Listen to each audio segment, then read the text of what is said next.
갑자기 주신 주님의 말씀에 제가 너무 큰 감동을 받았습니다. 갑자기 예언에 대한 말씀을 하셨어요. 주님의 계획 안에서 주님이 하시는 일들이 있었습니다. 그 예언의 기름 부음으로 충만한 교회, 주임직 교회를 주님이 그렇게 만들어 주신다라고 하십니다. 주님께서 이것을 참 기뻐하시는구나라는 그런 마음이 들었어요. 주님께서 우리 가운데 예언에 대한 부분들을 이렇게 훈련하고 그리고 또 다듬고, 그래서 정말 좋은 토대 위에서 성령님이 부어주시는 것들을 풀어낼 수 있도록 준비하는 거, 훈련하는 거. 사실 우리가 지금 이것을 이미 시작했고요, 하고 있는데 이제 계속 할 거예요. 1기가 끝나면 2기를 모집해서 또 할 거고요. 또 3기 또 계속 이어서 할 건데, 제 마음은, 제가 생각하고 있는 것은 전 교인들이 다 한 번씩 할 수 있도록, 그래서 훈련될 수 있도록 하는 거예요. 그래서 이 마음은 주님이 주셨고, 그리고 이제는 이 부분에 대해서 이렇게 담대하게 이렇게 이제는 추진하고 실제적으로 해야 한다라는 그런 마음을 주셨어요. 그런데 오늘 주님이 주시는 그런 말씀 속에서 주님께서 이것을 왜 하게 하시는지를 더 구체적으로 알게 하십니다. 그래서 너무나 감사드립니다. 혹시 여러분 나는 해당이 안 돼, 이렇게 생각하지 마시기 바랍니다. 제가 어떻게 해서든지 하게 할 겁니다. 여러분이 이게 돌 갖고 막 돌 하루방 갔다 할지라도 제가 그 심장을 뜨겁게 주님께 뜨겁게 해달라고 기도하고, 그럼 여러분 입이 열려서 할 수 있도록 제가 기도하면서 끌어낼 것입니다.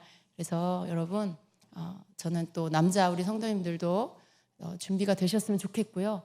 시간을 좀 낼 수 있었으면 좋겠습니다. 그래서 우리 여자 성도님들뿐만 아니라 남자 성도님들도, 그래서 주님의 말씀은 어린아이까지도 예언하게 될 거다라고 하셨어요. 사실은 저 아이들이 열리면 어른들보다 더 깨끗한 영으로 할 거예요. 그들이 보는 환상, 그리고 주님이 주신 말씀, 물론 아이들의 수준이겠지만 그러나 때묻지 않은 아주 깨끗한 것들로 보고 듣게 될 것입니다. 그 아이들이 그런 천국을 보고 영의 세계를 보고 예수님을 보고 천사들을 보고 그리고 주님이 말씀하시는 어떤 말씀들을 받아서 그 작은 입으로 이렇게 예수님이 이렇게 말씀하셔라고 말할 때 여러분 얼마나 사랑스럽겠어요. 안 그래도 사랑스러운데 아이들이 그런 영적인 세계의 그런 것들을 풀어내는 통로로 애들이 사용된다는 걸 생각해 볼 때 너무 기쁘고, 또 그 아이들을 생각하면 너무 사랑스러울 것 같아요. 저만 이렇게 좋은 거예요, 여러분? 여러분은 어떤 기대감이 여러분도 있기를 축복합니다. 주님께서 이때에 사실 주님 말씀을 제가 이렇게 선포하면서 이런 마음이 들었어요. 지금 이 마지막 때에 성도들이 많이 이렇게 마음이 다운되고 믿음이 흔들리고 그리고 방향을 잃어버리고 있는 이때에 하나님은 주님의 어떤 깨어있는 교회를 택하셔서 또 강력한 기름을 부으시고, 그리고 그들을 일으켜 세워서 어떤 군대처럼, 그래서 약한 성도들, 흔들리는 성도들, 불안해하는 성도들에게 주님의 말씀을 주게 해서 격려하고 일으켜서 다시 일어나서 믿음으로 달려갈 수 있게 해주시려는 어떤 하나님의 그 선하신 뜻이 있구나라는 것들을 제가 받게 됩니다. 그래서 주님 그렇군요. 우리가 해야 할 일들이 있군요. 이렇게 생각이 들었습니다. 여러분, 주님의 목적을 따라서 우리가 함께 가기를 원합니다. 기도로 준비하라고 하셨으니까 여러분 기도로 준비하세요. 이제 2기 모집이 얼마 안 남았습니다. 다음 달에 될 건데 기도하고 준비되는 분들이 이렇게 뽑힐 줄로 믿습니다. 다른 게 아니라 기도하시고 준비하시는 분들이 뽑히게 될 것 같아요. 2기. 그러니까 그렇게 준비하시고, 그래서 2기에는 제가 우리 셀장님들 좀 많이 뽑으려고 합니다. 그러니까 우리 셀장님들 좀 준비하시고 기도하시기 바라고요. 그래서 함께 또 훈련되어 가시기를 바랍니다. 그래서 주님께서 또 여러분을 통해서 어떻게 일하실지 기대하는 마음으로 그 오늘 주신 말씀을 여러분 붙잡고 주님 저도 쓰세요 이렇게 내어드릴 수 있는 주님 주가 쓰시겠다 하라 이렇게 했을 때 내어줬잖아요. 그 낙이 주인이 낙이 내어준 것처럼 여러분 자신들을 내어주면서 주님 쓰세요 이렇게 하시면서 준비되시기를 바랍니다. 아멘. 축복합니다. 자, 오늘 말씀은요 누가복음 15장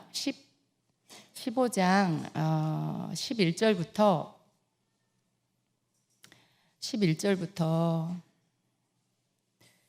이 사건은 사실은 24절 사실 그 뒤에까지도 있는데 오늘 말씀은 24절까지 그냥 읽겠습니다. 여기까지 읽어야 여러분이 충분히 또 이해가 될 것 같아요. 저하고 한 절씩 이렇게 교독하겠습니다. 또 이르시되 어떤 사람에게 두 아들이 있는데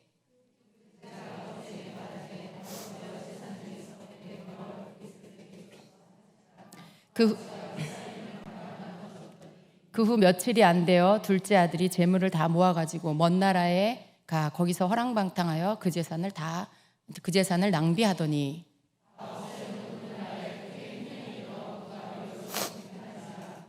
가서 그 나라 백성 중 한 사람에게 붙어 사니 그가 그를 들러 보내어 돼지를 치게 하였는데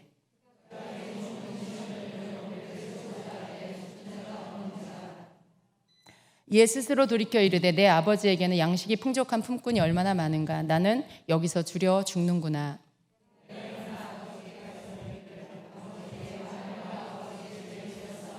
지금부터는 아버지 아들이라 일컬음을 감당하지 못하겠나이다. 나를 품꾼의 하나로 보소서 하리라 하고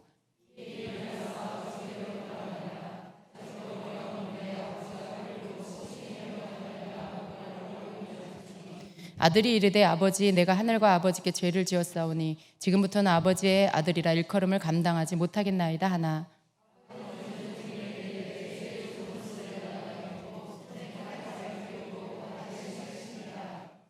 그리고 살찐 송아지를 끌어다가 잡으라 우리가 먹고 즐기자. 이 내 아들은 죽었다가 다시 살아났으며 내가 잃었다가 다시 얻었노라 하니 그들이 즐거워하더라. 아멘. 이 소위 말하는 탕자 이야기죠.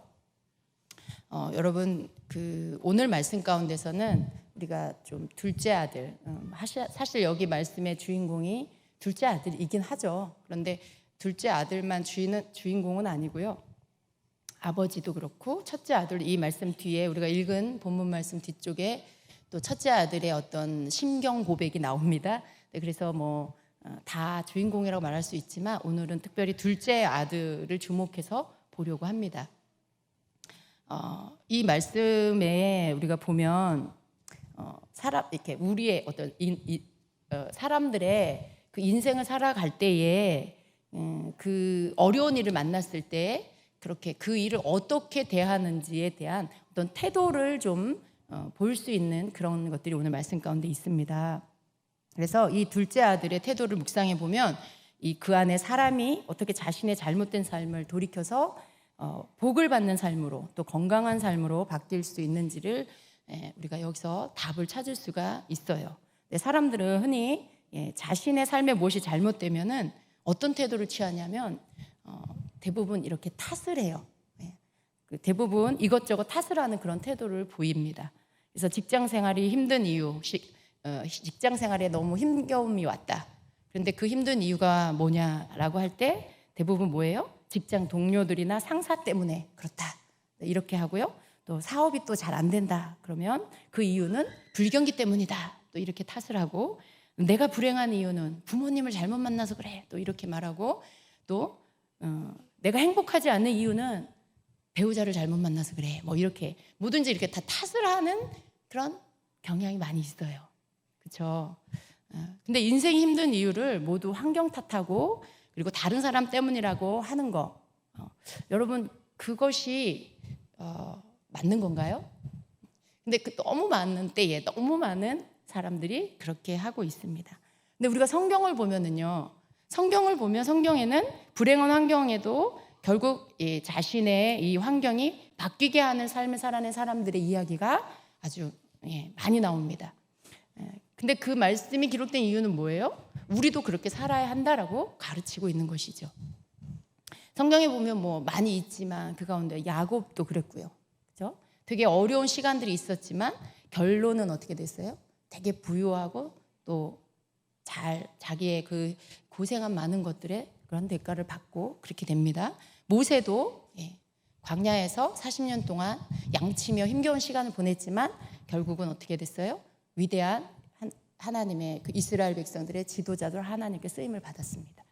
뭐 요셉도 그랬죠. 요셉도 뭐 사랑받는 아들이었지만 그의 그런 어떤 교만한 마음 때문에 그 잘난 척하는 마음 때문에 감옥에서 고생하다가 그 시간들을 보내고 나서 거기서 그 삶이 바뀌고 애굽의 국문총리가 되는 뭐 이런 삶들 다 굉장히 힘든 시간이 있었지만 그게 바뀌어서 오히려 또 전화위복되는 이런 삶을 살았던 것을 우리가 볼 수 있습니다.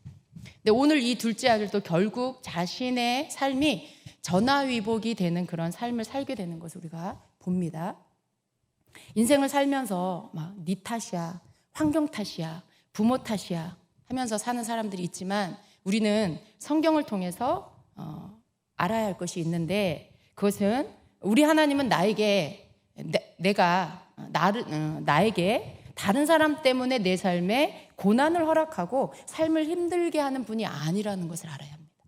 내 삶에 힘겨운 것이 왔는데 그게 저 사람 탓이고 환경 탓이고 뭐 부모 탓이고 근데 하나님이 그런 고난을 우리에게 허락하시는 이유가 다른 사람들 때문에 나에게 그 고난을 주시는 게 아니라는 걸 알아야 된다는 거예요. 근데 사람들은 어떻게 해요? 자꾸 다른 사람 탓을 하고 다른 걸 탓을 합니다. 근데 하나님은 그렇게 하시지 않는다는 걸 우리는 알아야 합니다. 누구든지 삶의 고난이 오기도 하고요. 또 힘든 시간을 맞이할 수 있습니다.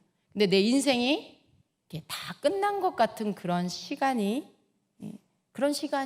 누군가에게 올 수 있죠. 뭔가 이것도 안 되고 저것도 안 되고 계속 어려워지고 그런 시간 올 수 있어요. 그러나 하나님은 그 시간을 우리에게 주는 거 이게 하나님 뜻이 아닙니다. 그렇게 우리를 고생하게 하고 힘들게 하는 거 그게 하나님 뜻이 아니에요. 그런 상황들이 왔다라면 하나님 원하시는 게 뭘까요? 하나님이 원하시는 성경 말씀 우리에게 말씀을 주셨죠. 그 말씀의 공식대로 우리의 문제를 풀어가길 원하세요. 우리 인생의 문제를 풀기를 기다리고 계십니다. 그러니까 탓하는 건 하나님이 우리에게 이 문제를 풀기를 원하는 공식이 아니에요. 여러분 이 공식이라는 건 공식이 바르게 대입이 돼야 그래야 문제가 풀리죠. 수학 문제는 그렇게 해서 푸는 거죠. 근데 이 하나님이 주시는 공식은 누구 탓이야, 너 때문이야, 환경 때문이야, 부모 때문에 이런 거 그런 공식은 없다는 거예요. 하나님이 주신 공식에는. 하나님은 그런 고난 속에서 우리에게 기다리고 계시는 게 뭐냐면 우리가 하나님이 내신 공식을 찾아서 그 공식을 대입해서 우리의 그 문제, 그 고난을 주는 어려운 문제를 풀기를 기다리고 계신다는 것입니다. 남 탓하고 환경 탓하는 이 잘못된 공식으로 풀려고 하면 결국 문제는 풀리지 않습니다. 그리고 역전의 시간은 오지 않는다는 것입니다. 그 시간을 역전시키는 것은 다른 사람이 바뀌는 게 아니에요. 내 그런 어려운 환경이 바뀌는 게 저 사람 때문이야. 저 사람이 바뀌어야 이 환경이 바뀌어.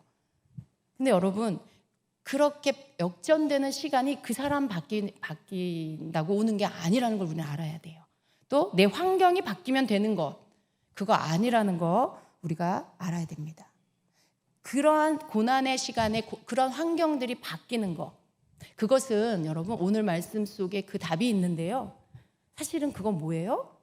사실은 내 생각이 바뀌고 변화되는 것에서부터 시작된다는 걸 우리는 알아야 돼요. 네. 그걸 우리는 알아야 합니다. 여러분 어려운 가운데 있습니까? 여러분 삶에 어떤 해결되지 않은 어떤 고난이 계속 있습니까? 여러분 어떠세요? 혹시 누구 탓하고 계시진 않나요? 혹시 여러분 어떤 환경이나 여러분의 사업에 어려움이 있다면 지금 이 코로나 시대의 불경기 뭐 이런 것 혹시 탓하고 있습니까? 물론 그 영향이 있겠지만요. 그러나 하나님을 믿는 우리는 그 문제를 푸는 방식이 세상 사람들처럼 똑같은 공식으로 풀어서는 안 된다는 것입니다. 우리는 그러한 사실적인 환경이 있다 할지라도 그 문제를 풀어가는 방법은 성경적으로 풀어야 되고 하나님이 내신 공식을 가지고 와서 풀어야 한다는 것입니다. 그래서 누구 탓이 아니고 환경 탓도 아니고 하나님이 나에게 뭘 원하시는지 우리는 생각을 하고 그리고 내 생각에 변화가 있어야 한다는 걸 우리는 깨달아야 합니다. 본문의 말씀에서 우리가 보면 먼저 이 둘째 아들의 삶, 이 삶에서 이 아들을 좀 보면 그렇습니다. 아버지의 유산을 다 허비하고 그가 돼지가 먹는 쥐염 열매도 못 먹는 신세가 됐어요. 그 비참한 지경에까지 내려갔습니다. 근데 그가 어떻게 다시 그 환경이 바뀌어서 회복되었는가? 우린 그걸 좀 볼 필요가 있습니다. 둘째 아들이 한마디로 말하면 여러분 그 돼지 우리에서 돼지가 먹는 쥐염 열매를 얻어먹으려고 해요. 근데 그거조차도 얻어먹지 못하는 이 모습을 보면 한마디로 뭐예요? 거지 같다 이런 생각이 들죠. 거지 같아요 정말. 그런데 이 둘째 아들이 거지 같은 생활에서 다시 아버지의 그 풍족한 환경으로 들어갈 수 있었던 그 이유는 무엇일까? 사람들은 보통 어려운 때를 만나면요 어떤 생각을 하냐면 누가 좀 나를 도와주지 않나? 이런 생각해요. 그걸 바라죠. 또 이 시간이 빨리 지나갔으면 좋겠어 하고 시간이 빨리 지나기를 또 바라기도 합니다. 그러면서 그냥 자꾸 뭔가 누가 날 도와주지 않을까, 뭐 시간이 빨리 가야 되는데 그러고 그냥 있어요. 그냥 그러고 머물러 있는 그런 경우가 많이 있습니다. 그러나 여러분 우리가 알아야 할 것은요, 만일 지금 내 삶이 계속해서 망해가고 있다, 망가져가고 있다, 뭔가 환경적으로 계속 그렇고 있다라면 우리가 빨리 해야 될 건 뭐냐면 빨리 그 문제의 원인을 찾으려고 해야 된다는 것입니다. 만약에 그런 것들을 그냥 자꾸 뭔가 그냥 누가 도와주지 않나? 시간이 지나면 괜찮겠지? 이러고만 있다라면요, 여러분 점점 더 망해갈 거예요. 점점 더 아래로 내려가게 되는 일들이 있게 될 것입니다. 근데 빨리 그 원인을 찾을 때 이것이 빨리 그 환경에서 벗어나는 비결이라는 것입니다. 그래서 이러한 생각들을 버려야 돼요. 뭔가를 자꾸 바깥으로부터 누가 도와주지 않나? 뭐 어떻게 되지 않을까? 뭐 이렇게 그렇게 하는 태도들을 우리는 버려야 돼요. 그건 답이 아니라는 것입니다. 이 둘째 아들을 보면은요, 어려운 환경으로 내려가고 또 내려갔을 때 다행히 이 사람은, 이 아들은 어떤 사람을 의지하려고 하지 않았어요. 또 뭐 환경만 바뀌기를 기다리고 있지는 않았어요. 그의 변화가 어디에서부터 왔냐, 이것을 보면 이 말씀 가운데서 굉장히 중요한 포인트인데요, 바로 이 아들의 마음의 생각이 바뀌었다라는 거예요. 그 아들의 마음의 생각이 바뀌는 지점이 있어요. 그의 생각의 변화가 일어났을 때 그는 그것을 거부하지 않았어요. 어떤 생각, 이제껏 한 번도 해보지 않은 생각, 한 번도 받아들이지 않았던 어떤 생각이 왔을 때 그때 그것을 거부하지 않았고 그것을 받아들이고 진심으로 받아들였고 그리고 그것을 행동으로 옮겼습니다. 그랬을 때 마침내 그의 환경이 바뀌는 변화의 시간이 찾아오게 되었습니다. 여러분, 이것이 굉장히 중요한 터닝 포인트예요.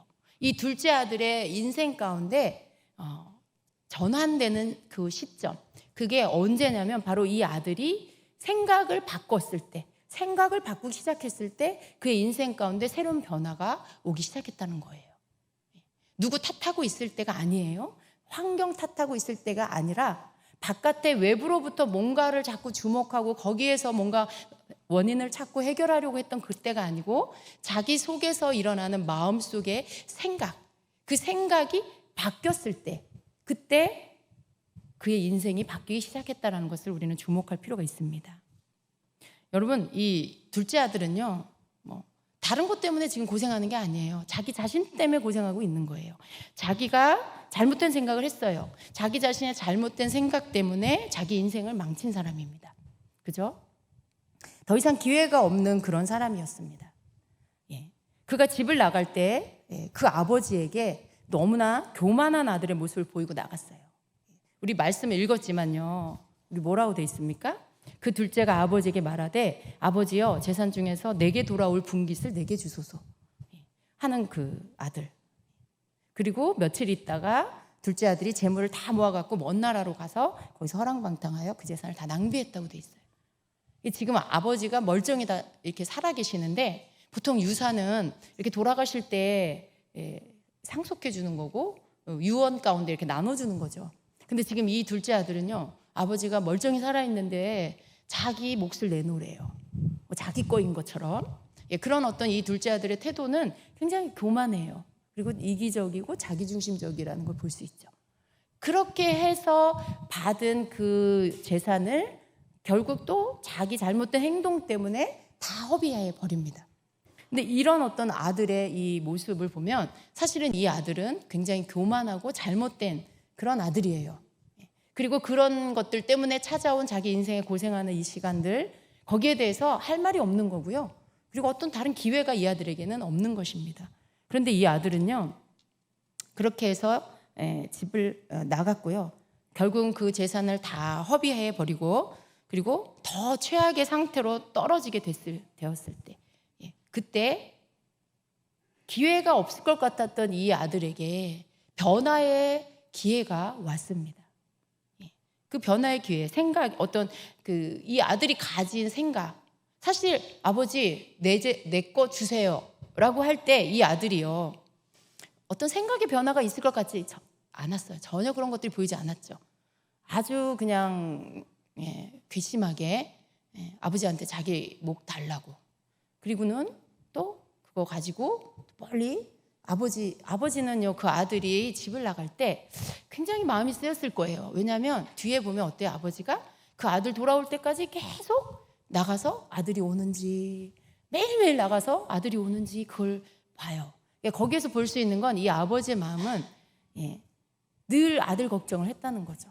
늘 아들이 돌아올 거야 하면서 늘 아들을 기다리고 걱정했던 아버지라는 걸 볼 수 있어요. 근데 이 아들의 태도는 보면요, 아버지의 재산을 가지고 가면서도 또 뭐 어디 가가지고 가까운 데 가서 이렇게 연락이 되고 또 연락을 드리고, 뭐 거기 그때는 전화기도 없었겠지만 뭐 어떤 그런 소식을 전하고 이런 게 하나도 없고 멀리 외국에 갔던 거죠. 먼 나라로 가가지고 살았던 거죠. 전혀 아니야, 아버지하고 연락도 안 하고. 그러니 아버지 마음은 요만큼도 헤아리지 않은 그런 아들이라는 것을 볼 수가 있어요. 그런 아들인데, 그래서 자기 생각대로 살다가 다 까먹고 다 잃어버리고, 그러다가 찾아온 이 어려움, 완전히 밑바닥까지 내려간 이 삶에서 전혀 가망이 없어 보이는 거죠. 자기 뜻대로 살고 그렇게 됐기 때문에. 그런데 그런 이 아들에게 변화가 일어나는 시간이 왔어요. 그게 바로 뭐냐면, 어려움을 만났을 때 그걸 가지고 막 다른 사람 탓하고 환경 탓하고 막 뭐 누구 탓하고 이러고 있고, 혹은 내면은 하나도 안 바뀌고 바깥으로만 뭔가 뭐 어떻게 되겠지, 누가 좀 도와주겠지, 좀 지나면 괜찮겠지, 그러고 있는 게 아니라, 그럴 때는 아무런 변화도 없었어요, 여러분. 그런 생각을 갖고 있을 때는 아무런 변화가 없는 거예요. 그런데 이 아들이 자기 속의 생각이 바뀌기 시작했어요. 내면의 생각이 바뀌기 시작했어요. 바로 거기가 이 아들의 전환점이라는 것을 우리가 볼 수가 있습니다. 그 둘째 아들은 자신의 비참한 환경에서 한 번도 해보지 않은 새로운 생각을 하기 시작했어요. 그 아들의 앞에 태도를 보면요, 한 번도 그런 생각을 하지 않았을 거라는 걸 우린 짐작할 수 있어요. 뭐라고 말합니까? 내가 하늘과 아버지께 죄를 지었사오니, 이렇게 말해요. 이런 고백을 합니다. 18절에서 이 고백을 하는데, 이 고백을 볼 때 우리는 생각해 볼 수 있는 게 뭐냐면, 이 아들이 큰 어떤 마음의 변화가 일어났구나, 생각의 변화가 일어났구나 하는 것을 우리가 생각해 볼 수 있어요. 그동안은 어떻게 했어요?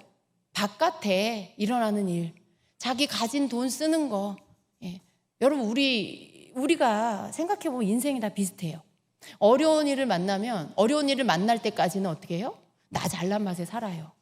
내 돈 내가 쓰는데 누가 뭐라 그래, 내가 이거 쓴다고 내가 사람들한테 피해를 주기를 했어, 내가 무슨 잘못을 도둑질을 하기를 했어, 뭐 이러면서 굉장히 당당하게 그렇게 막 살아요. 그럴 때는 전혀 자기가 뭘 하고 있는지, 자기가 뭘 지금 잘못하고 있는지도 요만큼도 생각 안 하죠.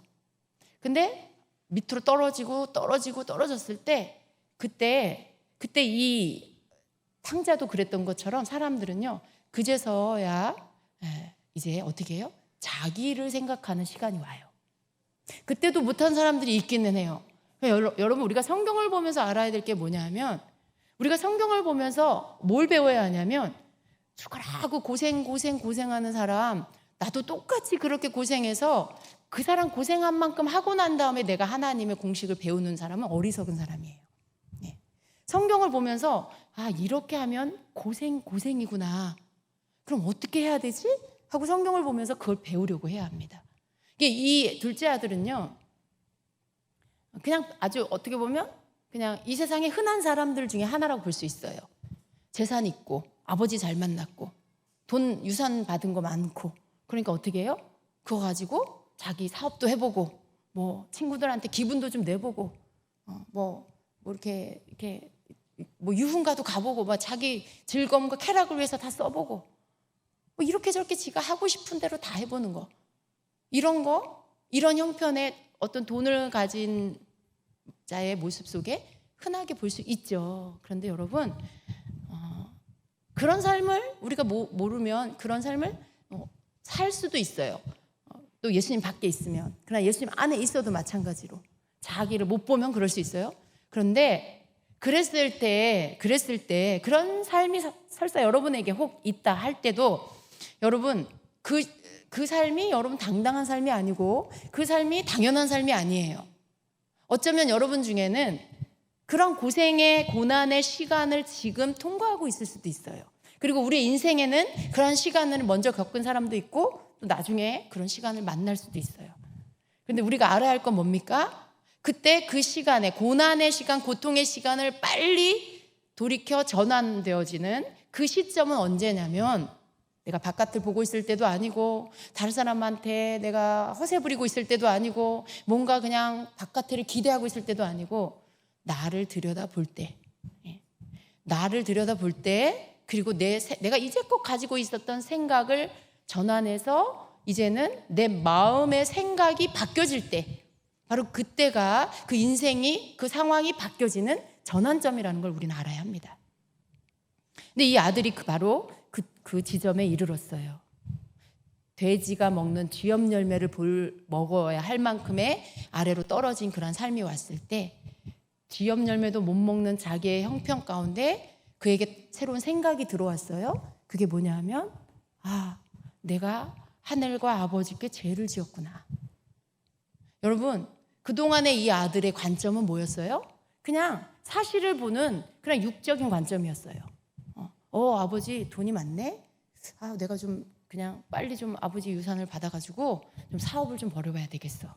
여러분, 이런 생각, 저런 생각 다 뭐예요? 그냥 인간적이고 육적이고 사실적인 생각이, 현실적인 그런 생각이죠. 근데 이 아들이 고생을 하고 고난 가운데 있으면서 한 번도 안 해본 생각, 이제 그러한 생각을 하는데 뭐예요? 하늘과 아버지께 내가 죄를 지었구나. 근데 여러분, 이 생각은요, 현실적인 생각, 육적인 생각이 아니에요. 이 관점은 육적인 관점이 아니고요, 이건 영적인 관점이에요. 영적인 관점은 뭐예요? 내 존재를 생각하고 영이신 하나님을 생각하고 그리고 죄 문제를 생각하는 거예요. 죄 문제. 내가 죄 문제를 생각하지 않고는요, 이 고난의 이 상황들, 내 삶의 어떤 문제들이 풀어지지 않는다는 걸 우리는 알아야 돼요.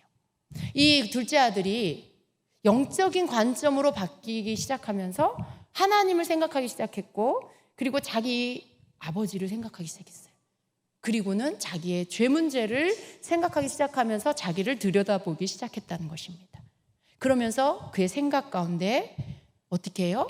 잘못을 인정하고, 그리고 자기가 잘못되었다는 걸 보기 시작했고, 그리고는 이제 자기의 그러한 어떠한 위치를 내려놓고 자기 아버지께로 돌아가서, 그리고 아버지께 사과하고 사죄하고, 그리고 자기는 아버지의 아들이라고 불릴 자격이 없다.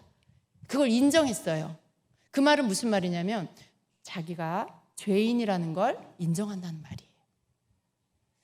여러분, 내가 죄인이라는 것을 인정하는 거, 내가 여러분 여기에서 나는 탕자는 아니잖아? 이렇게 생각하는 분 있어요. 내가 아버지 유산을 달라 그러기로 했어. 내가 무슨 도덕적인 죄를 짓기로 했어. 내가 무슨 윤리적인 죄를 범하기로 했어. 나는 이 정도 수준은 아니야 라고 생각하는 교회 안에 있는 성도들이 있을 수 있어요. 근데 여러분, 내가 탕자처럼 죄를 짓지 않았다라고 해서 그 사람이 의인입니까? 내가 탕자 같은 죄를 안 지었다고 해서 나는 의인이야 라고 말할 수 있는 사람이 있습니까? 없어요. 없어요, 여러분. 죄라는 것은요, 여러분, 내가 상대적인 게 아니에요. 저 사람은 저런 죄를 졌는데 난 그런 죄를 안 졌어. 그러니까 저 사람은 죄인이지만 난 죄인이 아니야. 이럴 수 없어요. 죄 문제는 그런 게 아니에요. 죄 문제는 거룩하신 하나님 앞에서 내가 거룩하지 않은 부분들이 하나라도 있으면 나는 죄인인 거죠. 그러니까 이게 누구를 보고 비교할 수 있는 문제가 아닌 거죠. 그러니까 내가 탕자를 보면서 나는 탕자 아닌데? 라고 생각하는 거? 그거 아니에요. 하나님 앞에서 봐야 되는 거죠. 우리 안에는요, 굉장히 더러운 게 많아요, 여러분. 은혜를 홈박 받아도 하루 지나고 이틀 지나면 어때요? 여전히 나는 또 누군가를 비난하고 있고 비판하고 있고 너무 쉽게 다른 사람을 내가 함부로 대하는 그런 때도 있고, 그죠? 교회 안에도 그런 일들이 너무 많아요, 여러분. 네. 교회를 오래 다녔고 먼저 왔으면 더 의롭고 이제 교회 온 지 얼마 안 되면 덜 의로운가요? 내가 교회를 오래 다녔고 이제 막 예수님 믿었으면 나는 더 의롭고 저 사람은 더 죄인인가요? 여러분, 근데 교회 안에 이런 의식들이 굉장히 많아요. 우리가 잘 생각해 보면은요, 그런 것들로 내가 누군가를 판단할 수 없는 거라는 걸 깨달아야 돼요. 내가 교회를 오래 다녔고 내가 직분이 있고 그렇기 때문에 난 저 사람보단 좀 의로워, 난 저 사람보단 좀 영적이야, 그런 생각, 그거 잘못된 거예요. 그 생각 자체가 죄예요. 근데 여러분, 우리 속에 그런 게 얼마나 많아요. 내가 그냥 탕자 같지 않다라고 해서 내가 의로운 게 아니라 우리는 각자 자기 죄로 다 탕자 같은 모습이 있는 거죠. 탕자라는 건 그냥 하나님 앞에 죄인, 그게 탕자이죠. 예. 하나님 안에 있어요. 교회 안에 있는데도요, 교회 안에 있지만 하나님 떠나 있는 자도 있어요. 죄 가운데 있으면서 죄를 깨닫지 못하고 있는 거. 예. 내가 속으로 여전히 막 불의를 행하고 있으면서도 스스로 나는 의롭다고 생각하고 있는 거. 여러분, 이게 탕자지 뭐예요? 이게 아버지를 떠난 거지 뭐겠어요? 근데 이런 태도, 이런 모습이 우리 안에 있어요. 그래서 탕자를 보면서, 이 둘째 아들을 보면서 내가 뭘 지금 발견해야 되는지, 나는 여러분 각자 자신에게 이 부분들을 대입하며 내가 어느 부분에 내 생각의 전환이 필요한지를 우리는 한번 생각해 봐야 합니다. 내가 하늘과 아버지께 죄를 지었구나. 예. 이 탕자는 자기 삶의 모습 속에 무엇이 잘못되었는지를 깨달았어요. 그리고 그 고백을 했고 자기가 죄인인 걸 인정하고 자기 잘못이 뭔지를 깨닫고 그리고는 행동으로 옮깁니다. 그리고는 일어나서 아버지께 가서 몸종으로, 그 품꾼으로 나를 써달라고 해야 되겠다라는 생각을 하고 그리고 행동으로 옮기죠. 근데 여러분, 이 탕자, 이 둘째 아들의 이 시선을, 이 관점을 우리가 한번 보면은요, 언제 터닝 포인트가 생겼냐면 바로 영적인 관점으로 바뀔 때 그가 눈뜨기 시작하고 그리고 자기를 보기 시작하고 그리고 죄인인 걸 깨닫고 자기 삶을 고치기 시작합니다. 이 영적인 관점이라는 것은 하나님을 의식하는 것이고 그리고 내가 죄가 있다라는 것을 의식하기 시작하는 것입니다. 그것이 바로 하나님께로 돌아가는 돌아올 수 있는 첫 번째 발걸음입니다. 그게 우리에게 여러분 필요하지 않을까요? 저는 이 말씀을 묵상하면서 저 또한 여기에 해당된다라고 인정합니다. 고백합니다. 나 또한 내 안에 탕자 같은 그런 죄가 있구나, 많이 있구나 라는 것들을 고백하게 됩니다.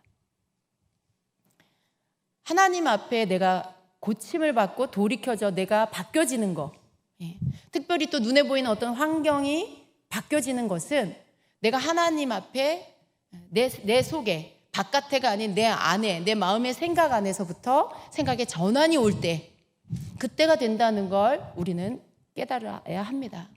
여러분, 어떤 문제를 만났을 때, 고난을 만났을 때 우리가 생각해야 될 것은 문제를 어떻게 푸느냐 하는 방법에 있어서 우리는 각자 자기 방법대로 하죠. 내가 아는 지식으로, 뭐 여러 가지 사회적인 어떤 정보로. 근데 우리가 말씀을 통해서 배워야 할 것은 문제의 원인은 내 안에서 찾아야 된다는 거예요. 문제의 원인은 저 사람도 아니고 이 환경도 아니고 바로 내 안에서 찾아야 한다는 것을 우리는 깨달아야 합니다.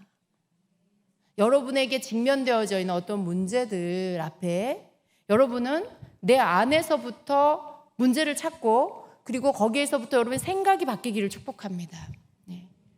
그 원인을 나에게로부터 찾으려고 한다라면 그때서부터 여러분 이 문제가 풀어지기 시작할 거예요.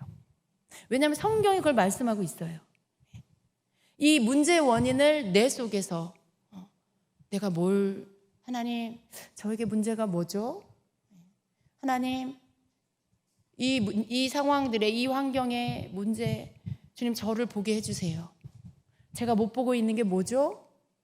이렇게 접근하기 시작하는 게 하나님이 우리에게 내신 공식을 가지고 와서 내 삶에 지금 대입하는 그 방법이라는 거, 그걸 여러분 아시기를 바랍니다. 둘째 아들은 그동안 어떤 모습이었을까요? 자신의 돈을 다 잃어버린 이유, 그리고 그런 모든 것들, 자기가 가지고 있는 여러 가지를 다 잃어버린 이유, 그것을 다른 사람 탓을 했을 거예요. 그놈이 나를 속였어. 그놈이 나를 속였어. 그 나쁜 친구들 때문에 내가 이렇게 돈을 다 허비했어. 그 회사에서 나를 채용 안 해줘서 내가 이 돼지를 치게 된 거야. 뭐 그런 생각을 했을 거예요, 여러분. 여러분도 그러지 않습니까?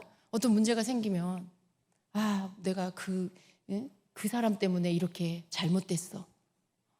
내가 그 친구가 거기 투자하라 그랬는데 내가 그 친구 때문에 이거 다 잃어버렸어.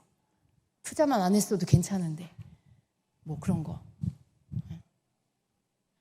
그런 모습이 이 아들에게 있었고 우리에게도 다 있습니다. 누구 때문에. 근데 여러분, 어느 순간 이 둘째 아들은 다른 사람 탓도 아니고 환경 탓도 아니고 바로 나 때문이라는 것을 생각하게 된 거죠. 이게 은혜죠, 여러분. 은혜죠. 나 때문이라는 것들을 생각하게 된 거. 여러분에게 영적 관점이 열리기를 축복합니다. 그래서 사실을 보고 현실을 보는 이러한 관점에서 영적인 관점으로 옮겨가서 하나님을 생각하고, 그리고 문제를 밖에서 찾는 게 아니고 그 원인을 내 안에서 찾는 이 시도들을 여러분 하게 되시기를 축복합니다. 그래서 정말 이 놀라운 사실은 뭐냐면요, 절대로 죄를 인정하지 않을 것 같은 이 둘째 아들, 자기에게 어떠한 영적인 눈이 열리고 영적 관점으로 볼 수 없을 것 같은 이 둘째 아들이 이제 그 입에서 자신이 죄인이라는 고백이 나왔다는 이 사실이에요. 하나님을 생각하고 하나님과 자신의 관계를 돌아보는 것, 이게 영적인 관점이죠. 여러분은 어떠세요? 하나님과 여러분 관계가 어떠세요?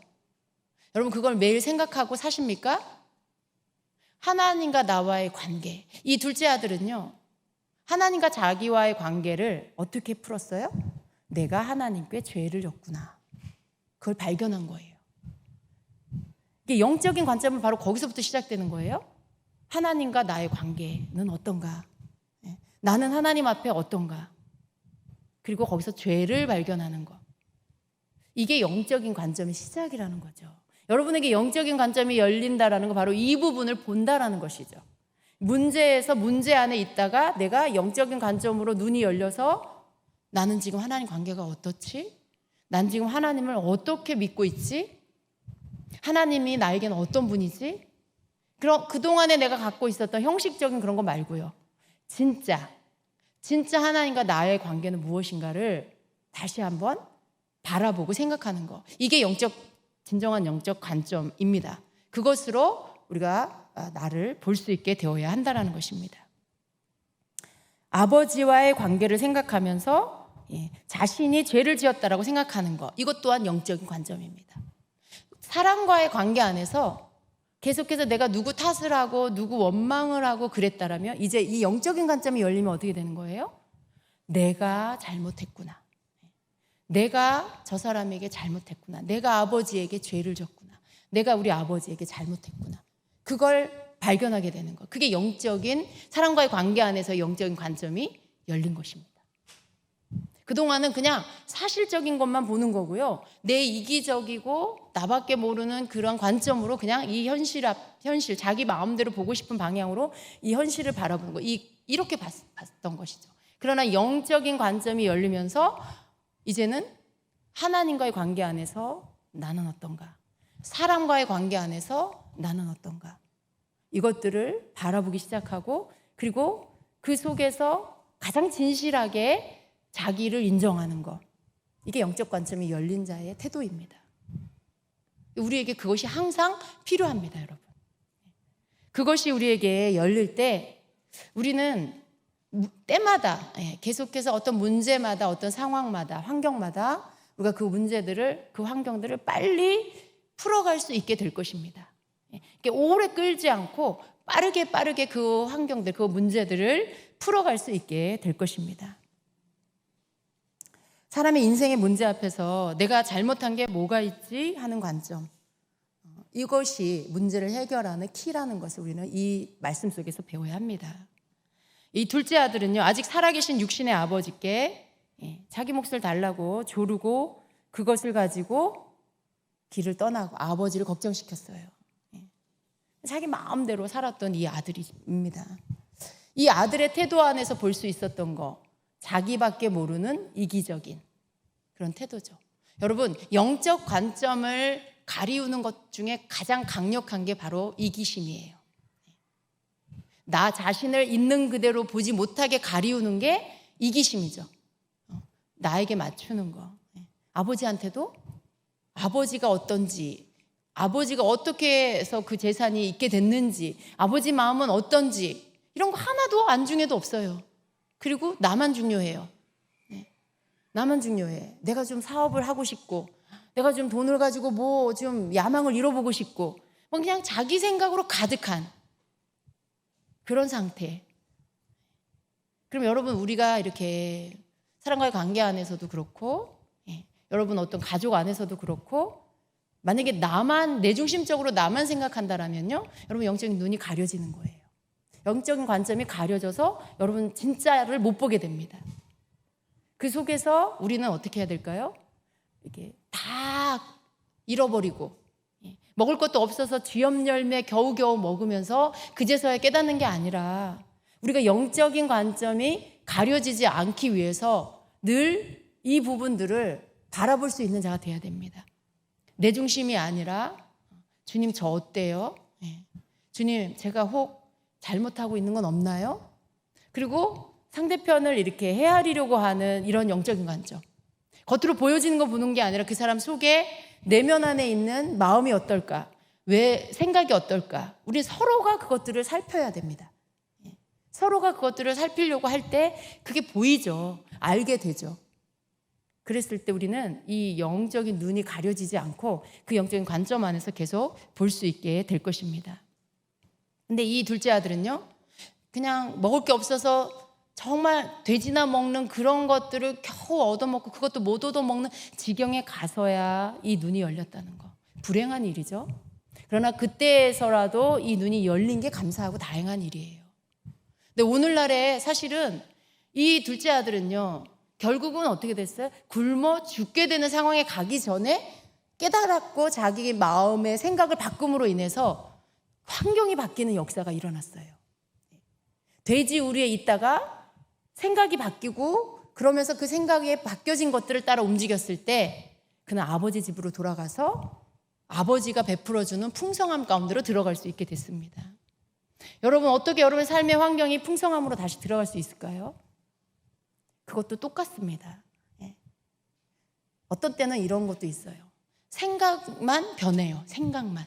하나님이 깨닫게 해주실 때 내가 잘못했구나, 혹은 내가 이렇게 했구나 깨달아요. 근데 거기서 끝나버려. 행동으로는 안 옮겨요. 그냥 깨닫고 그리고 다시 하루 이틀 지나면 원상태로 돌아간다.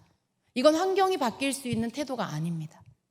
이 둘째 아들이 잘한 건 뭐냐면 영적인 관점이 열렸을 때, 그것을 보기 시작했을 때 바르게 보고 나서 그리고 자기가 깨닫고 본 대로, 보게 된 대로, 깨달은 대로 행동으로 옮겼어요.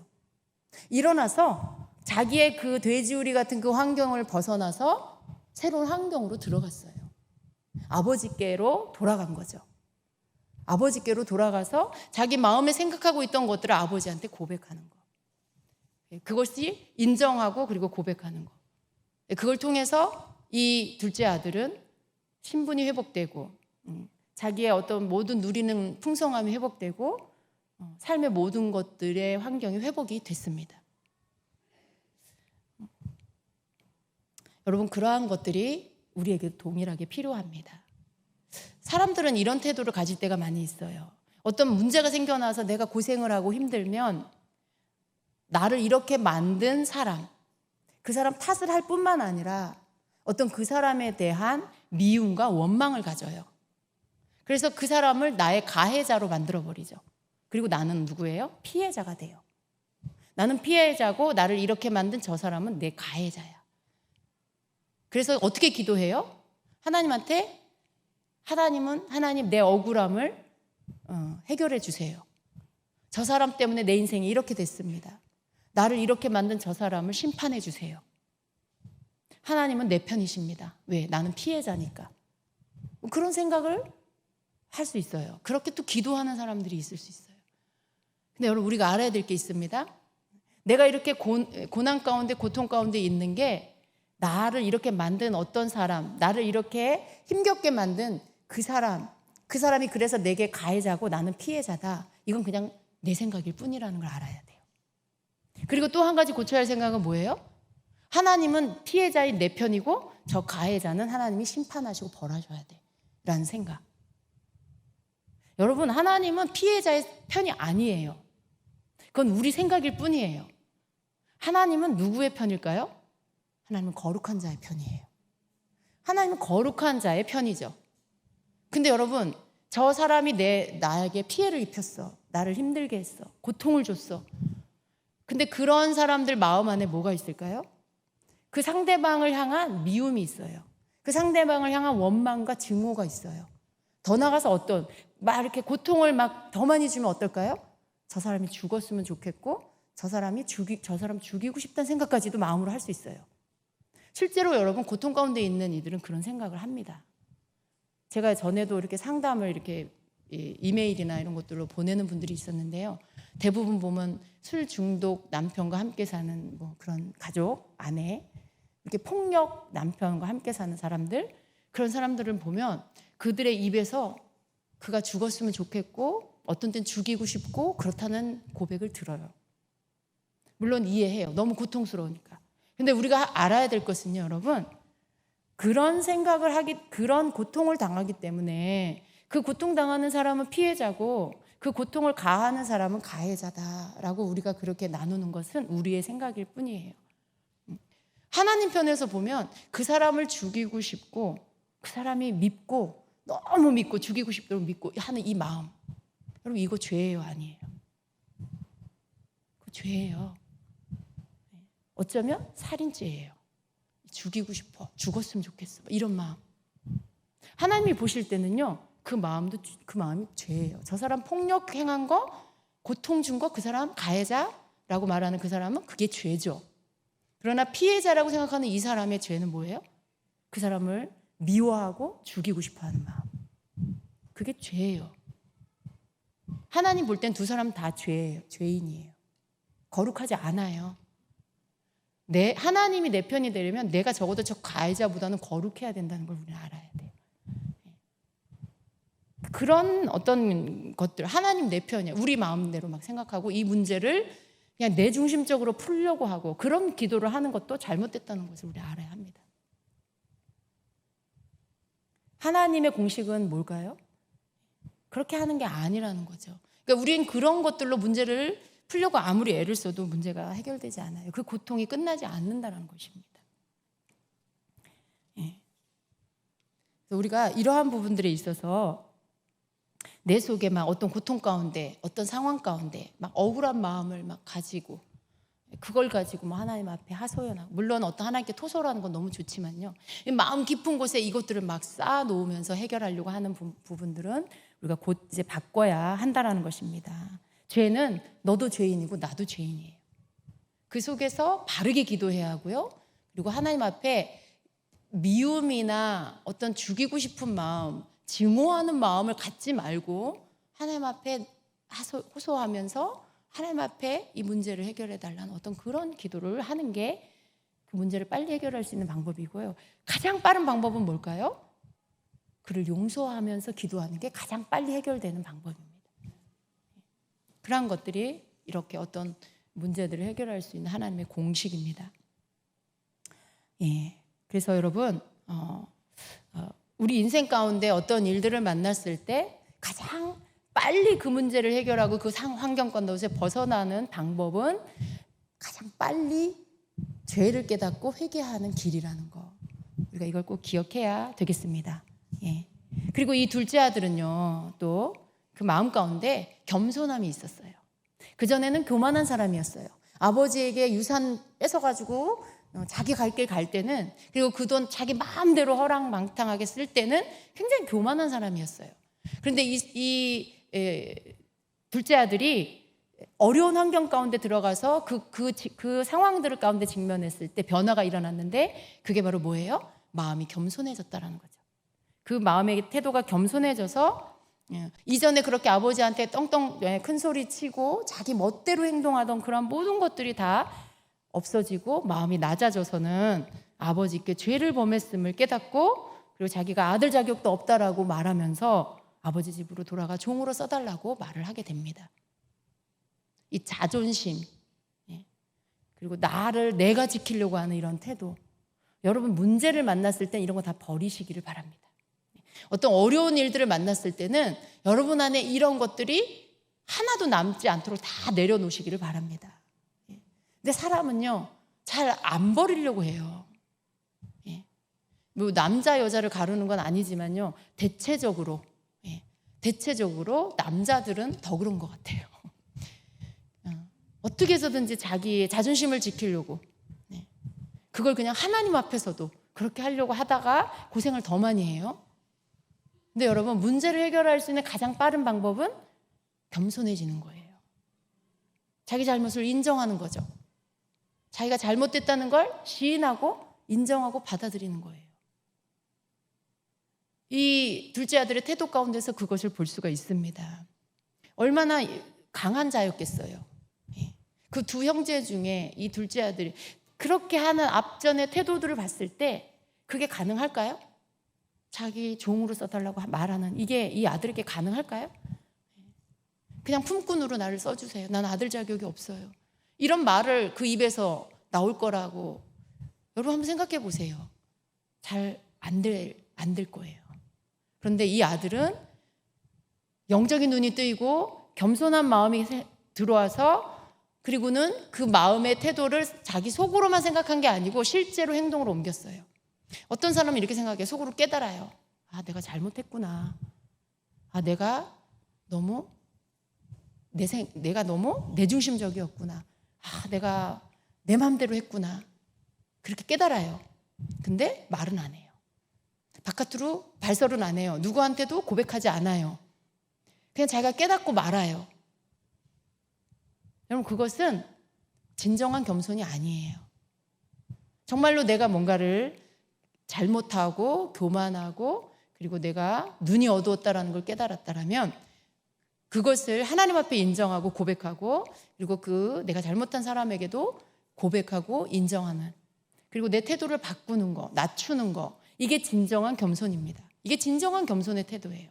생각만 하고 자기 속으로만 생각하고 자기 혼자만 그렇게 하고 있는 건 그건 진정한 겸손이 아닙니다. 속으로 깨달았는데 겉으로는 안 그런 척. 자존심을 지키려고. 그런 거는 겸손도 아니고 회개도 아니에요. 그래서 우리가 이런 것들을 우리가 좀 배워야 합니다. 누가복음 15장 오늘 본문 말씀의 18절 19절은요. 내가 일어나 아버지께 가서 이르기를 아버지 내가 하늘과 아버지께 죄를 지었사오니 지금부터는 아버지 아들이라 일컬음을 감당하지 못하겠나이다. 나를 품꾼의 하나로 보소서 하리라. 그렇게 하고는 돌아가서 그렇게 아버지 앞에 그렇게 하죠. 여러분 잘못된 자리를 버리고 죄의 환경을 떠나서 아버지께로 돌아가는 거, 그러니까 유턴하는 거. 진정한 회개가 뭐예요? 가던 길을 돌아 유턴하는 거래. 회개는 가다가 내가 이 길을 잘못 들어섰네, 내가 이거 잘못 왔네 깨닫고 모르겠다 계속 가는 게 아니라는 거예요. 회개는 그 뜻이 뭐냐면 유턴이에요. 가던 길을 깨닫고 잘못된 걸 알고 돌이켜 다시 돌아가는 거죠. 이 아들이 그렇게 했어요. 아버지께로 돌아갔어요. 여러분도 돌아오시기를 바랍니다. 각자가 자기가 지금 잘못된 길로 갔고 그리고 그걸 깨닫게 됐다라면 대충 얼버무려고 덮으려고 하지 말고 대충 어떻게 해결해 보려고 하지 말고 확실하게 아버지께로 돌아오시기 바랍니다. 확실하게 유턴해서 아버지께로 돌아와 죄를 고백하게 되시기를 바랍니다. 그래서 여러분의 삶 안에 하나님 주시고자 하는 풍성한 삶, 내가 빼앗아서 얻는 그런 막대 먹은 그런 거 말고 하나님이 부어주시는 풍성한 삶의 환경으로 회복되시기를 축복합니다. 하나님은 정말 많은 것을 주시길 원하시고요. 이미 여러분을 다 읽고 계신다는 걸 알아야 돼요. 이미 여러분의 모든 삶을 다 읽고 계세요. 뭐가 잘못됐는지도 알고 계시고요. 그렇지만 어떻게 해요? 그런 여러분을 바라보고 우리를 바라보고 돌아오기를 원하세요. 그게 뭐가 됐든지 여러분의 삶의 어느 한 부분이든지 고치고 돌이키기를 원하시는 부분에 하나님은 기다리고 여러분이 돌아오기를 기다리고 계셔요. 그리고 여러분에게 그것을 깨닫고 뉘우치고 돌이킬 때 그때 더 많은 풍성한 것을 여러분을 부욕해 하시기를 하나님 원하고 계십니다. 영적인 눈, 아버지의 자녀라는 것을 확실하게 다시 여러분에게 심겨주시고 그리고 여러분의 삶에 필요한 것들에 대한 것들을 다 공급해 주시고 그렇게 완전히 하나님이 주시는 축복을 누릴 수 있는 삶으로 여러분을 바꿔주시려고 기다리고 계신다는 것입니다. 여러분 우리가 이 환경을 돌이켜서 바꾸는 건 여기 잘 알아야 될 게 있어요. 이건 현실 도피가 아니에요. 여기 지금 이 상황이 너무 힘드니까 나는 저쪽으로 가야 되겠어. 하나님 나를 저쪽으로 옮겨주세요. 이게 여러분 돌이키는 게 아니에요. 이건 그냥 현실 도피죠. 내 속은 하나도 안 바뀌고 내 생각은 하나도 안 바뀌고 그냥 이 보여지는 환경만 바꿔서 내가 이렇게 가려고 하는 거. 하나님 이제 내 환경을 바꿔주세요. 그건 그냥 현실 도피죠, 여러분. 근데 그렇게 해서 문제가 해결되지 않다는 걸 알아야 합니다. 어떻게 환경만 좀 바꿔보려고 하지 마세요. 여러분 생각을 바꾸시기를 축복합니다. 중요한 변화는 그의 마음에서부터 회개하고 마음을 낮추고 돌이킬 때 그때 하나님의 환경을 바꿔주신다는 걸 우리는 알아야 합니다. 고난이 우리에게 주는 사인은 뭐예요? 그것은 이제 너 생각 바꿔라 라는 뜻이에요. 여러분 삶에 고난이 오고 어려운 문제가 있다면 그것이 주는 사인, 그것이 주는 것은 뭐예요? 너 생각을 돌아보고 이제 네 생각을 바꿔라 라는 사인이라는 것입니다. 하나님은 고난을 통해서 나 자신을 돌아보고 겸손한 마음으로 자기의 죄를 깨닫고 회개하며 나오라고 말씀하는 것입니다. 오늘 이 탕자의 말씀을 통해서 우리에게 주시는 말씀이에요. 그리고 변화는 언제 일어납니까? 오늘 말씀을 통해서 변화가 언제 일어난다고요? 내 마음의 생각이 바뀔 때. 내가 하늘과 아버지께 죄를 졌구나 라고 하는 생각의 변화가 일어났을 때, 그때 그 생각을 따라 움직였을 때 환경의 변화, 진정한 변화가 그때 일어났다는 것. 여러분에게 어느 부분이 변화가 필요합니까? 여러분이 오랫동안 기도하면서 변화되기를 기다리고 있는 영역이 있습니까? 저 남편 바뀌기를 기다려요, 주님. 이 환경에 이 물질 문제 바뀌기를 원해요, 주님. 근데 그것만 바라보고 있다고 되는 게 아니라는 걸 오늘 말씀하는 거예요. 그런 모든 변화는 내 생각을 바꾸기 시작할 때, 그리고 영적인 관점으로 보기 시작할 때 이제 변화가 시작된다라는 걸 말씀하고 있다라는 것입니다. 겸손한 자세로 우리는 나를 보고 또 죄를 보는 눈이 열려야 합니다. 죄를 보는 관점이 새롭게 바뀔 필요가 있어요, 여러분. 도덕과 윤리만 지켰다고 해서 난 죄인이 아니야. 난 저 사람보다는 의로워. 이건 죄를 바르게 보는 관점이 아닙니다. 하나님 앞에서 나는 어떠한가, 말씀 앞에서 나는 어떠한가를 보는 거. 이게 죄에 대한 바른 관점이죠. 우리에게 그 관점이 열려야 합니다. 그래서 그렇게 죄를 보는 관점이 바르게 열릴 때, 그리고 바르게 보기 시작할 때 변화가 시작된다는 것, 그것을 꼭 기억하시기를 바랍니다. 이 둘째 아들의 고난은 이유 없는 고난은 아니었어요.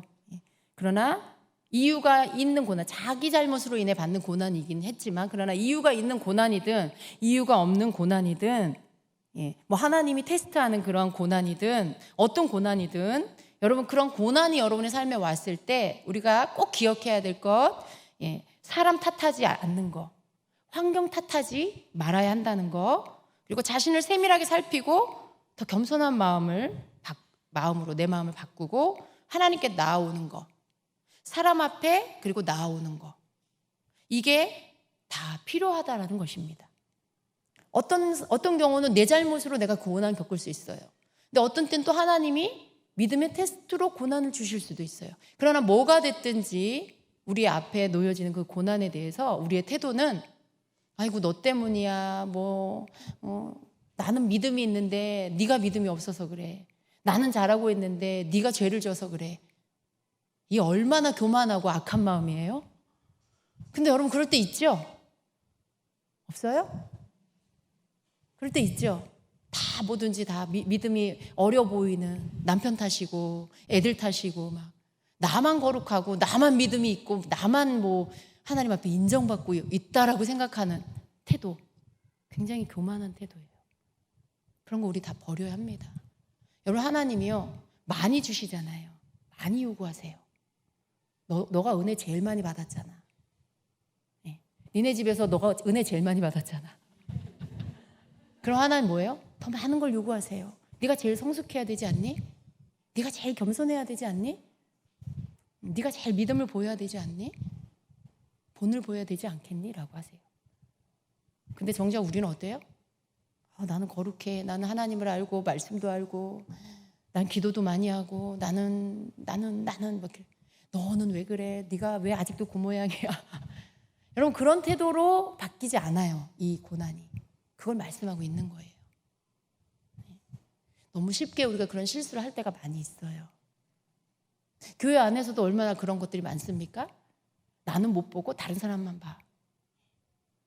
그래갖고 내가 훈계하고 가르치고 막 어린아이 대하듯이 막 40, 막 50 이렇게 나이 먹은 사람한테도 막 어린아이 대하듯이 하고 그러면 안 돼요, 여러분. 여러분 제가 여러분에게 어린아이처럼 대하는 거 보셨어요? 저나 김 목사님이 여러분에게 어린아이처럼 대하는, 막 함부로 대하는 거 보셨어요? 그러지 않잖아요. 그죠? 우리는 서로 이렇게 존중해 줘야 돼요. 내가 볼 때 저 사람이 좀 어려 보이고 믿음이 약해 보여도요, 그 사람 한 인격체예요. 그 사람 나름의 삶을 살았고 인생을 살았고 다 생각이 있고 그래요. 한 인격체로 나이가 많든 적든 믿음이 크든 적든 교회를 오래 다녔든 이제 왔든 우리는 존중해 줘야 돼요, 서로. 이게 겸손한 마음이고 겸손한 태도예요. 친해졌다라고 함부로 대하는 것도 아니에요. 우리 겸손한 이러한 마음의 태도는요, 모든 우리의 삶에서 다 흘러나와야 돼요. 그런 것들이 우리에게 필요해요. 그래서 우리가 서로 존중해주고, 그럴 때 우리의 영안이, 우리의 영적 관점이 흐려지지 않아요. 가려지지 않아요. 나의 믿음과 나의 성숙함은 내 스스로가 인정하는 게 아니에요. 하나님이 인정해 주시는 거죠. 그리고 그 잣대, 그 본은 뭐예요? 예수 그리스도예요. 주님이 하시는 것처럼 하면 하나님이 인정하시는 거죠.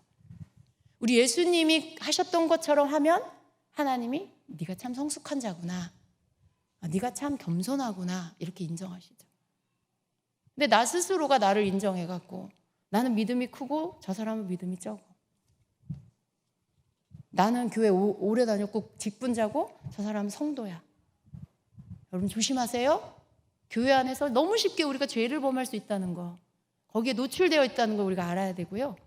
그런 부분들에 있어서 우리의 잘못된 태도들을 고쳐야 됩니다. 친밀한 거 그건 좋아요. 그러나 혹여라도 마음 안에 어떤 말을 할 때 내가 저 사람을 무시하면서 말하면 안 돼요. 그건 자기가 알잖아요. 듣는 사람이 알고. 친해서 그러는 거랑 사랑으로 하는 거랑 내가 저 사람을 나보다 밑에다 두고 대하는 건 다른 거예요. 그건 무시하는 거예요. 친한 게 아니고 함부로 대하는 거, 그런 거 우리가 하면 안 됩니다. 교회 안에서 어디서도 그렇게 하면 안 되는데 교회 안에서 그렇게 하면 안 됩니다. 우리의 겸손한 태도로 여러분의 이런 태도들이 바뀌지 않으면요, 여러분 삶의 개인적인 삶의 고난이 끝나지 않는다는 걸 알아야 돼요. 왜냐하면 하나님은 다 보시거든요. 우리의 일거수일투족, 우리의 생각하는 거, 우리의 패부까지 살피시는 하나님이 어떻게 우리의 그런 태도를 모르시겠어요. 사람은 속일 수 있어도 하나님은 우리가 속일 수가 없어요. 그럼 우리의 모든 태도들에서 우리가 바뀌어져야 한다는 걸 우리가 알아야 합니다. 우리의 환경에 하나님이 주시고자 하는 축복, 하나님이 진정으로 주시고자 하는 우리를 향한 축복은요, 우리에게 손에 가락지를 끼워주시고 우리를 씻기시고 우리에게 좋은 옷을 입혀주시고 우리를 위해 살찐 소를 잡으셔서 풍성한 잔치를 베푸시고, 그렇게 우리를 축복해 주시기 원하시는 게 하나님 아버지세요. 우리에게 주시고자 하는 게 그거라고요. 근데 우리는 그걸 못 받고 고생하고 힘겹고 뭔가 고난이 끝나지 않고, 그런 이유들을 여러분 밖에서 찾지 말고 바로 여러분 안에서 찾게 되시길 축복합니다. 여러분 내면에서, 여러분의 생각 안에서 찾게 되시기를 축복합니다. 잘못된 생각, 잘못된 태도, 여러분이 잘못된 생각은 반드시 잘못된 태도로 나오게 돼 있어요. 여러분 마음이 겸손하지 않으면, 여러분 마음에 교만한 마음이 있으면 교만한 태도가 나와요. 내가 저 사람보다 나아라고 생각하고 있으면 그 태도가 말로 나오고 행동으로 나와요. 그러나 내가 저 사람을 존중하는 마음이 있으면 절대로 그런 태도가 나오지 않습니다. 그래서 우리의 태도를 여러분 잘 모르겠으면 여러분의 태도를 한번 보세요. 내가 교만한지 교만하지 않은지를, 내가 겸손한지 그렇지 않은지를 보려면 여러분 입에서 나오는 말이나 여러분이 다른 사람을 대하는 태도를 한번 여러분이 이렇게 한번 생각해 보세요. 거기 안에서 여러분의 교만과 겸손이 거기 안에서 나타나지고 있어요. 그걸로 여러분 자신을 분별할 수가 있습니다. 그런 태도들을 다 버리시기 바랍니다.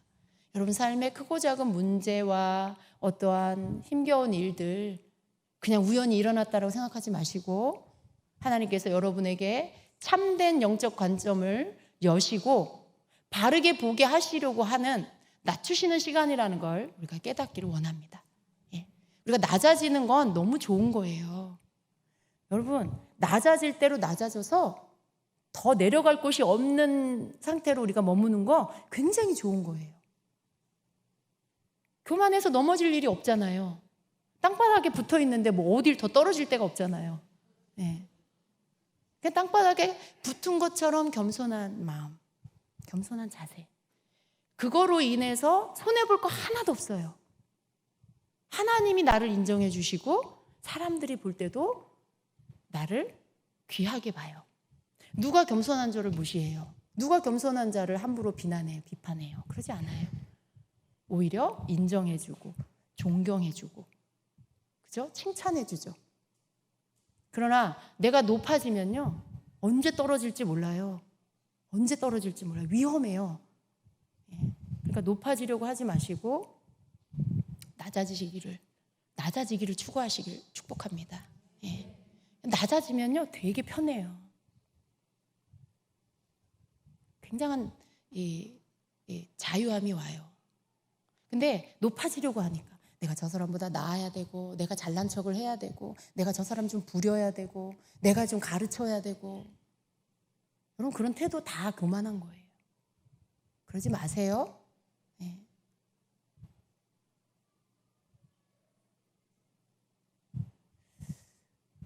그냥 우리는 서로 존중해주고 서로 위해주고 사랑해주면 돼요. 네. 그 사람 모습 속에 10개 중에 딱 하나가 사랑스러운 게 있어. 그러면 그냥 그거 하나로 사랑하세요. 그 사람 다른 거 9가지 좀 불편하고 보기 싫은 거 그냥 이렇게 눈 감고 예쁜 거 하나 딱 보시고 그냥 그 사람 사랑하세요. 그리고 그 사람 그냥 인정해 주세요. 여러분 우리 안에 여기 앉아 계신 여러분 모두 안에 성령님이 계세요. 우리가 서로에게 함부로 하지 말아야 할 이유가 뭐냐면 우리 안에 하나님이 계세요. 하나님을 모신 존재예요. 우리 서로가.